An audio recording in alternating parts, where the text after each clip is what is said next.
Hi, welcome back to Safe Place with Cherry. I am Cherry, of course.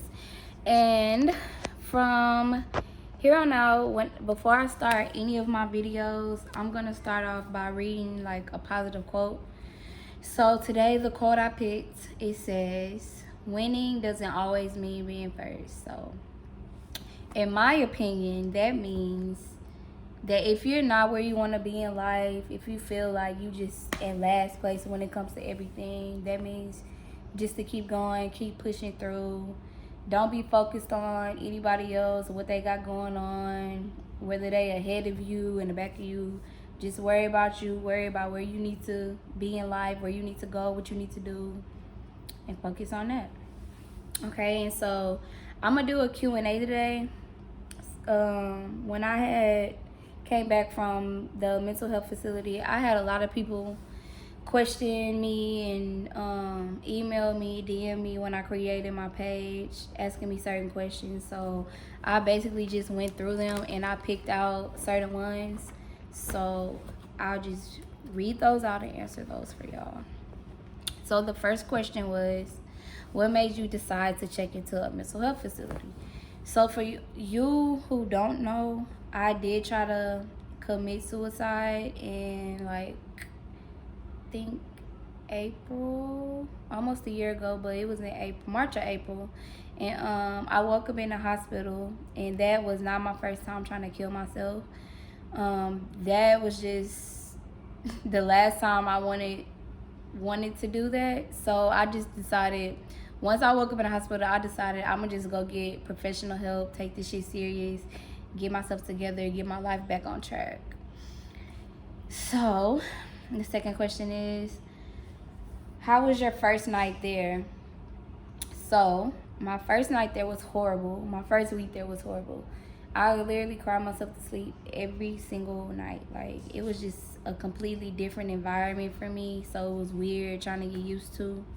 And like, I'm not somebody that, I don't do well with change. I'm still working on that, so I don't do well with change. So but over time it got, of course it got easier and helpful. And if you are thinking about ever going to a mental health facility, if you feel like you need to go, I highly recommend it. So the next question is, how do you deal with anxiety? Okay, so I know this is supposed to be, well, it's a page on mental health, and some people just act like weed is just so bad. And honestly, in my opinion, it's not. We cannot kill you. So for one, I smoke a lot. So when I'm dealing with anxiety or depression or anything, like, I smoke, and that shit makes me feel better. But other things I do, I try to read. I'll go to the park or something, get some sun, exercise. Don't sit in the house being all cooped up. That's just gonna make you even more depressed, make your anxiety even more worse.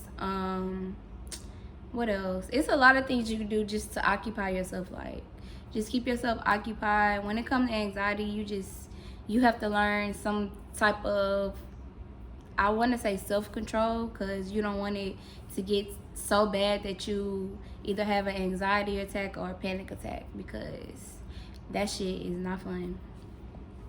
Okay, so the next question is, how can you tell if somebody is dealing with the mental health? So that's not really an easy answer, a easy question to answer, because everybody deals with depression and mental health. They all deal with it different. So if it's somebody that's like really, really close to you, you will know. Like, for me, when I'm dealing with something that I don't want to talk about, and I don't want to talk about, especially to like my friends or my best friends, they know when something is wrong with me, because I will literally just disappear off the face of the earth, and I won't tell nobody nothing. Like, I'll go missing for months. They already know, and they hate when I do it. So the next question says, how are you mentally since everything that you've been dealing with? So where I am right now in life, it's weird. It's like a weird space. It's like, I'm in a good space, but I'm also still kind of sad because I've still been losing people like close to me, and I'm still dealing with the other people that I've lost before anything else. Like, still dealing with losing baby Kason, like losing DT. It's like it's not easy, but I found a reason to keep pushing. I found a reason to wake up every day. Found a reason to do this every day. Well, not every day, but this is something like honestly that's keeping me going. If I wasn't doing this, I honestly don't know how I would be mentally, but I can say that I'm happy for the most part. Trying to still getting used to my new normal of everything, but for the most part, I am happy. I found something I really like to do. Like, I really like doing this podcast. Like, literally every day, I sit on my computer or on my phone and I do all kind of research about the certain things I don't know when it comes to mental health. So yeah, I'm just, I don't know. I'm just trying to get myself together still. Like, but I am happy for the most part. I wish, of course, my loved ones could be here with me, but I know for a fact they in a way better place. So the next question says, do you have any advice for dealing with negative thoughts? Okay, so when it comes to dealing with negative thoughts, like, for one, you need to realize that whatever you think is gonna happen. Like, your mind is stronger than you think. Just like whatever you say, like whatever you put into the universe, that's what you're gonna get back. That's how you have to look at it. Like, one thing I learned when I went to therapy, because I did do therapy before. When I went to therapy, I learned that, well, she taught me whenever I would have a negative thought to try my best to replace it with a positive thought. So that's what I do now. Like, if I ever have a negative thought about anything, I immediately try to think of something positive and go on from there. So next question, what type of activities do you recommend when dealing with depression, anxiety, etc.? Like I said before, like, I like to go to the park. I like to read, like go to the beach, sit around like some water, something real calm. Listen to like calming music. When I was away, I actually used to play with these they was like healing instrument tools. I forgot the name of them. I'm gonna look them up, but they're like healing instrument tools, and it's like just the sound of them, it's like really, really peaceful and it calms you. So like, I do stuff like that, like like exercise, just anything that'll keep your mind off of whatever is bothering you. Like, whatever you like to do in your spare time, I would definitely recommend that when you're dealing with depression or anxiety or anything else.